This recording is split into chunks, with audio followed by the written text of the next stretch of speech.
Alrighty, okay. Hello everyone, my name is Nathan Coulter. I'm with a company called Coulter, which is based out of Estonia. I'm from the United States, but I've been living in Estonia for the last year and a half. I'm presenting today on a few things. The first thing is actually work that I've been doing in the TCL community for the last month. At the beginning of May, for the first time in a long time, I was off contract.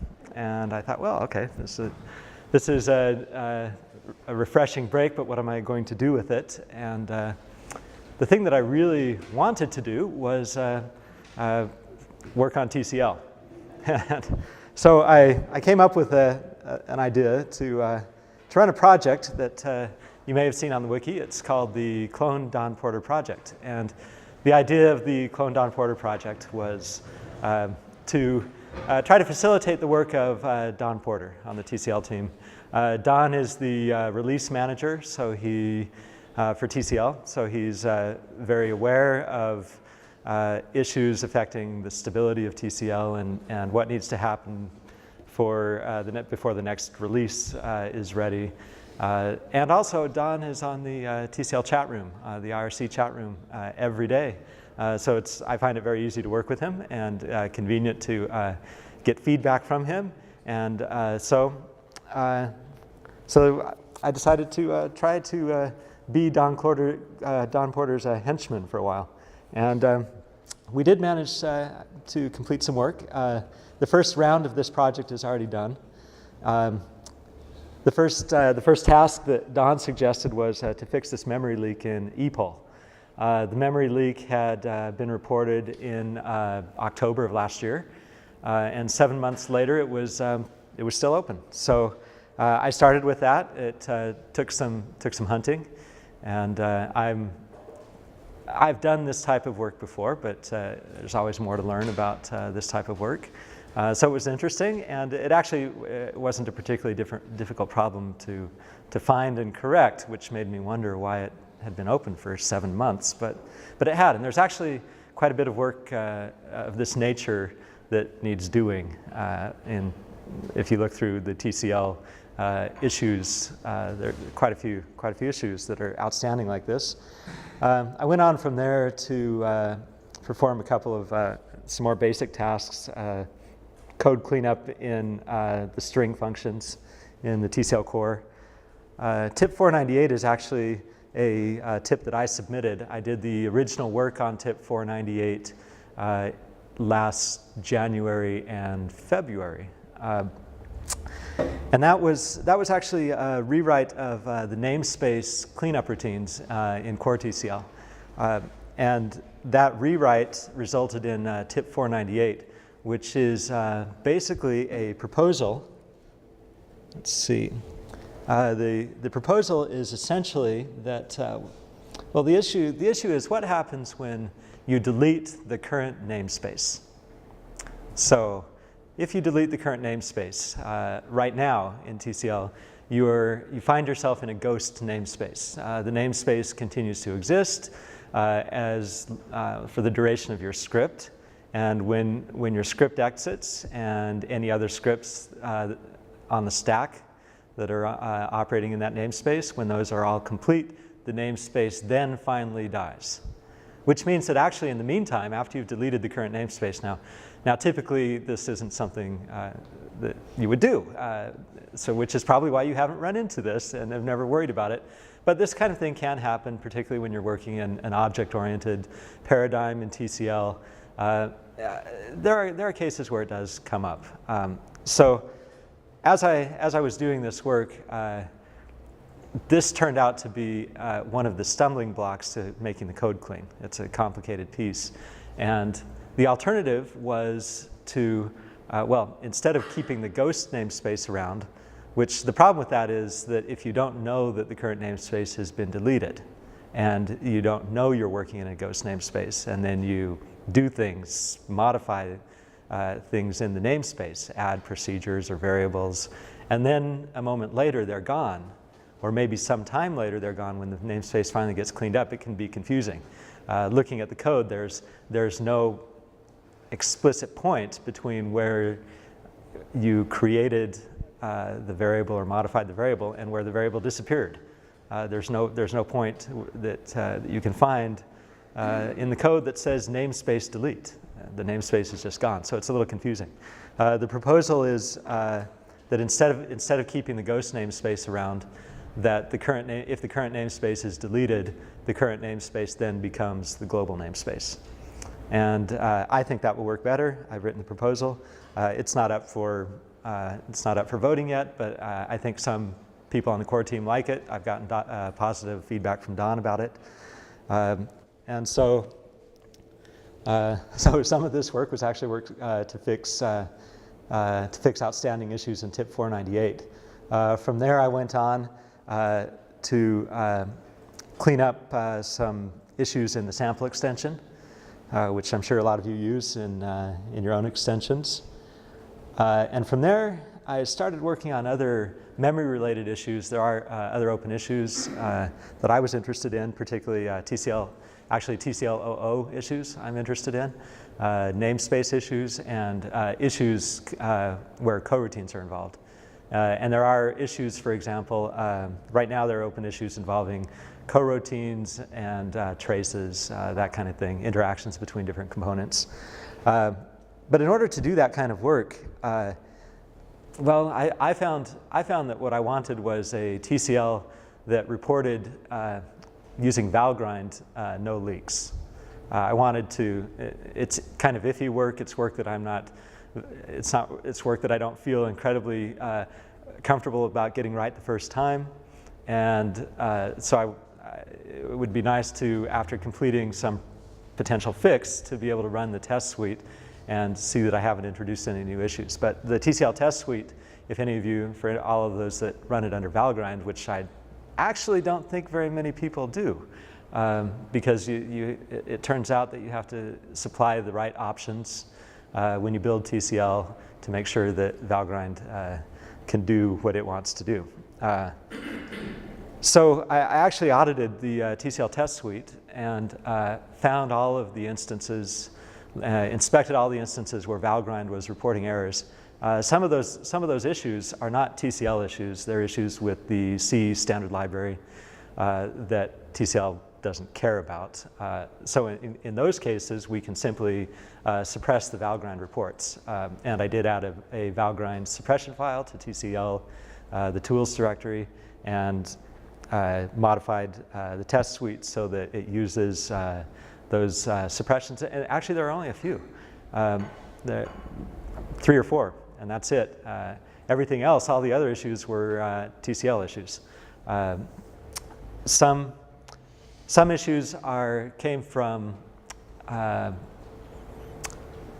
normal TCL cleanup. Actually, when the interpreter is exiting, when somebody has run the exit command, TCL assumes that they really do mean exit. Operating system exit procedure is going to get cleaned up by the operating system. And in that case, it doesn't make a lot of sense for TCL to be fastidious about its cleanup. So in that case, TCL isn't. And that results in errors, or Valgrind reports. But there's already provision for proper, complete cleanup of an interpreter on exit in the case of Valgrind. It just needed to be extended, and cases that have been ignored or maybe were added since the last time anybody went through and audited the test suite and made sure that it didn't produce any Valgrind reports happened. I actually remember Don Porter doing that in around 2012. So it seems that since 2012, just in the normal development of TCL, other reports have come up. So anyway, long story short, as of this work, as of today, at least on my machine, Valgrind reports no memory errors. And if anybody else is interested in confirming that or denying it, I'd love to get additional reports from other platforms about Valgrind behavior with the TCL test suite. The last thing I did was, so as part of this project, I also I also did a little bit of work, again, at Don suggested doing a little bit of work in ycl. Does anybody here use ycl? Aha, okay, one ycl user, a couple of ycl users. There are some, actually I guess there's still some systems that use ycl pretty heavily. I don't know exactly who out there is using it, but there were some performance issues with ycl, and so this issue here was one that Don did the original work on it, and it was something that the rest of the work was something that he had put on the back burner, and so I finished that work that he had started reference counting different structures inside of ytcl, and we did get a report back. This was in response to a bug fix, and we got a report back that this actually improved performance dramatically. So so that was something we did for ytcl. Let's see, and then this last issue was in our TCL in our tail call eval. This is the type of issue that I'm actually interested in. Tricky issues between these the four main subcomponents: namespace, coroutine, interp, and TCL00. A lot of tricky things happen between those subcomponents, and it's been a year that I've been thinking about those a little bit more, and I've troubleshot a few of them, and with any luck, I'll be able to do a little bit more of this this year. It's the kind of work that I'd like to do this year. Okay, so that's the report on the Don Porter project, and actually what this is it's actually an attempt to go to work full-time for the TCL community. We are continuing to, the first round is already done. I spent about 5 weeks on the work, and now I'm back on other work. I'm planning to come back to the Clone Don Porter project later this year, but the first round is done, and we will be soliciting funding in the TCL community for this type of work, and ideally, if we get enough support, then I'll be able to spend more of my time on this project, which is what I'd like to do. Okay, so now I'll switch over to just a couple of examples of things that are open. This one is called Object var name handling of linked variables. This is a TCL and variable issue that's open. Forwards clash with execution traces. Another TCL issue that's open. Tail call clashes with execution traces. This one isn't specifically TCL00, I don't think, but these are all similar issues that are currently open that it'd be great to just get them all closed and fixed. And incidentally, I did some work on TCL00 this year, and I have to say it was a pleasure. Don Fellows, of course, is the author of TCL00, but I got interested in it because I decided to re-implement my object system, which is a prototype-based object system, over TCL00. I was doing it. I decided to do it after listening to Don talk about the benefits of cleanup, the cleanup advantages, the way that TCL00 handles cleanup pretty much automatically, and that's not something that my object system had. And in the process of re-implementing my object system over TCL00, I ended up doing a lot of work in TCL00 itself, specifically cleanup routines, which actually led to the namespace cleanup routines, because those things they're similar birds. And once I had gotten my head around TCL00 cleanup routines, it made sense to just stay there long enough to do the work in for namespaces as well. All right, but I'm actually here today to talk about a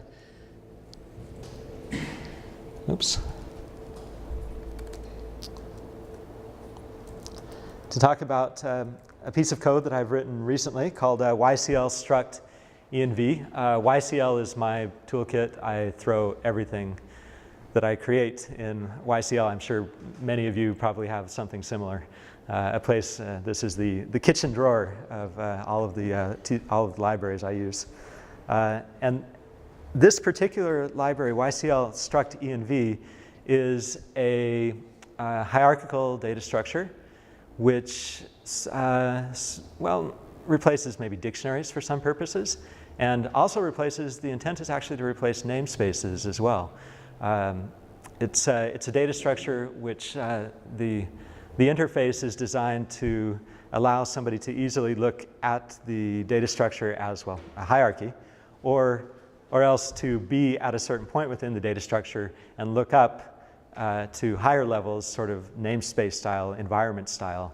And the idea is to create something which is convenient for programming in maybe a data flow sort of manner. So on to some examples of what this really is. Does anybody use dictionaries for, okay, great, dictionaries. What about dictionaries for nested data? Do you do a lot of nested dictionaries? So, okay. How deeply nested? What's the deepest, most deeply nested dictionary that anyone has created?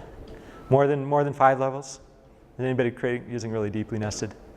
At some times of nesting it becomes unpractical because you sometimes have to mix dict levels and list levels, and then there is no convenient way to access mixed structures.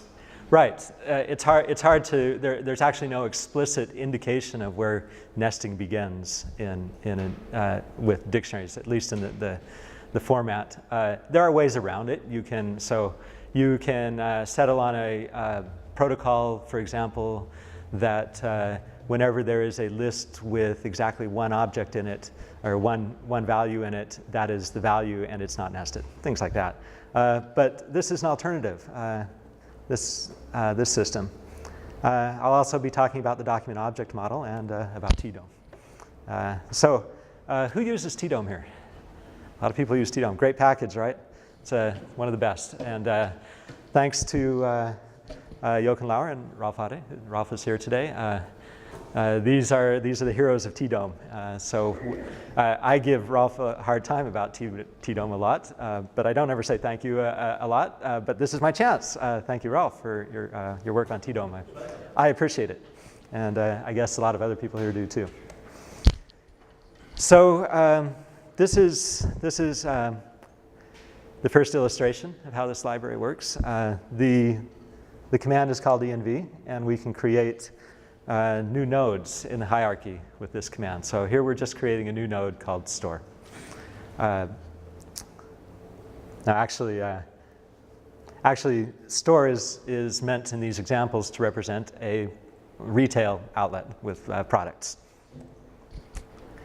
We can create a command. So once we get something back, which it was called inventory in the previous example, but it should have been just called store. Once we get back a result, the result is actually a tdom, a DOM node. So we can wrap a command around it to make things more convenient, and that's what we're doing here. Now we have a command called store, which represents that node.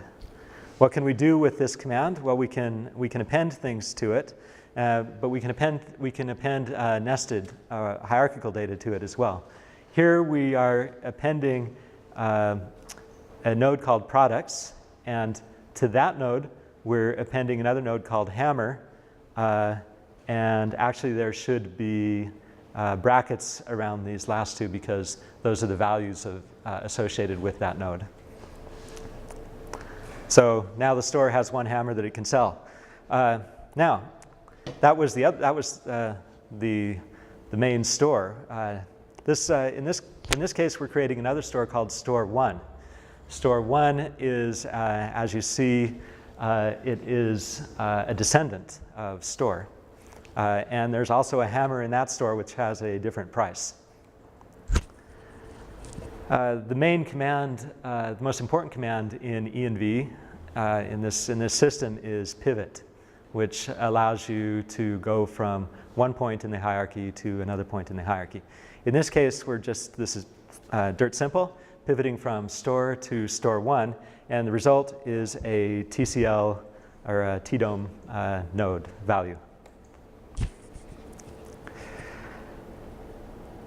All right, so this line represents the command and the result. This is an ugly presentation system, but I like it because I wrote it, and it's a little bit broken right now. So things aren't presented as nicely as I'd like, but basically, this is a command called adict, which stands for attribute dict. I don't like the name of it very much. I'll probably change it. But essentially, we're looking for store 1. We want to know, we're looking for products called hammer. Now, the result of this is actually, you'll notice it's the attributes for both different hammers. So we had a hammer up in the main store, and we have a hammer in store 1. And when we asked for this, product, we get back information about both of the different products. So this is a cascading system. This is a dictionary. That output is a dictionary. And the dictionary has redundant keys. There are 2 price keys in that dictionary. But of course, if you use the tcl dict command to access the price, you'll get 1237 because that's the value of the last key in the dictionary. So this takes advantage of that implementation detail of dict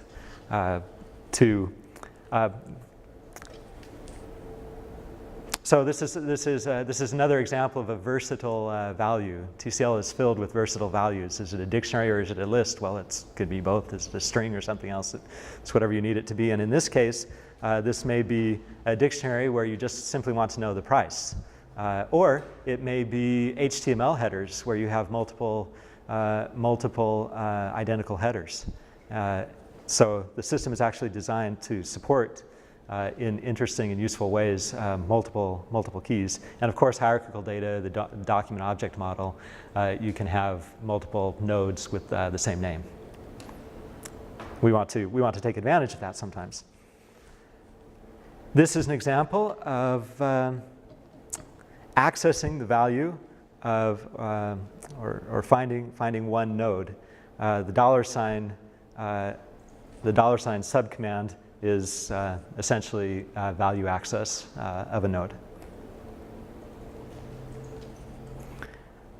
Now in this case, we have another command which is $sign with the caret, which means that we actually want to find the hammer relative to where we are. In the previous command, this command actually is limited to the current node. So this would be a restricted view of the world. You wouldn't. This is the operator that you use when you don't want to look up into higher environments, and that's the operator to look around and find some hammer, any hammer. In this case, there's another subcommand called view, which just lets you see, returns all of the nodes that you've asked for. Now, the output here is just the words hammer and hammer, which is not very useful. But if you add the ampersand to that subcommand, view, then you get more interesting output. You get 2 different DOM nodes. And with these DOM nodes are essentially cursors. You can pass those back into other commands. So now you have basically handles to the 2 hammers in the system. You can move nodes.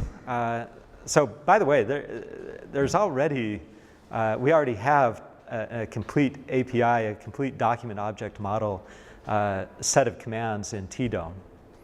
So why do we need another set of commands? Well, the document object model as defined works, and it has many commands, but it can be a little bit clunky to try to use those commands the way that I use them in my scripts. And some of these functions are exposed capabilities that, at least in a more convenient manner than you would get with straight up low-level DOM functions.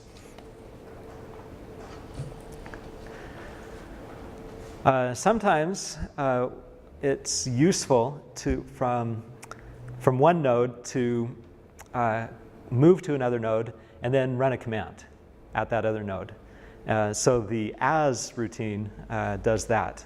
And in this case, because there's a caret after the as word, we'll be moving to whatever hammer we can find in the environment, and then running this other command, which is variable access. So we're looking for the weight of some hammer. This is the location command. Provides a path from the current node to the target node, and it's a relative path. So this, once you have a location like this, you can keep it around, and if needed, pivot to that location later on. So it's takes the place of a symbolic link. Can be used for similar purposes. Okay, so more on pivots. What is a pivot? Well, a pivot is actually a list of steps. Okay, I've got 5 minutes. So a step can be simple or complex.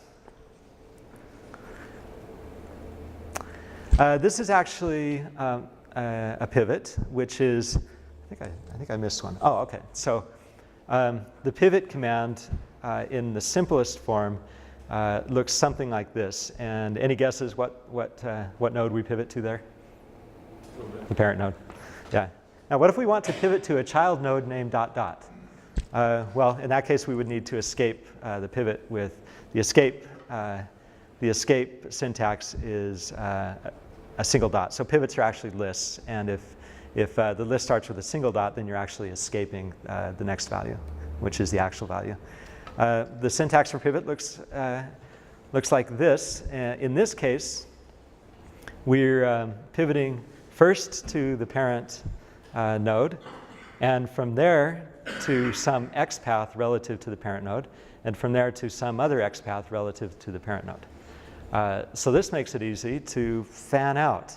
Now this is actually this is actually a command that can be dangerous because it will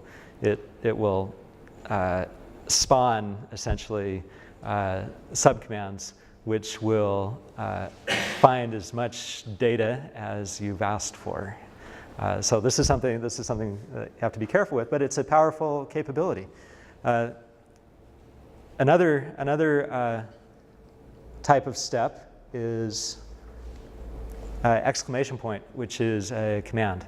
So you can pivot to the parent node, from there pivot to some xpath, and then run some command which will return a set of nodes. So this is basically for navigating hierarchical data in your program. So once again, as I've stated, an environment is a tdom node, which means that if you get tired of using this system, you can always just jump out and use tdom with all its goodness. Okay, so that's actually the end of the tdom part of this, and the ycl env part of this. And for my last minute, I'll just mention something else, which is entirely unrelated, but it's called ycl call. Something else that I just wanted to mention because it's been useful for me this year, which is basically a way to coordinate asynchronous coroutines. So it's a stackless call semantics between coroutines, and your server coroutine basically looks something like this. It says hi, and then it does stuff, and then it says reply with the result. And then it gets back the next set of arguments. And when it's finished, it says bye. That's the interface. It's nice and simple. And then on the client side, it actually just looks, the client coroutine just calls one of these functions that's been set up like this. So on the client side, it just looks like a function call, but that puts the coroutine into the background. It actually tail calls the next coroutine, which when it's finished, calls back. So if anybody's working with coroutines and wants stackless call semantics, this is the library for them. ycl call. Okay, that's it. Thank you.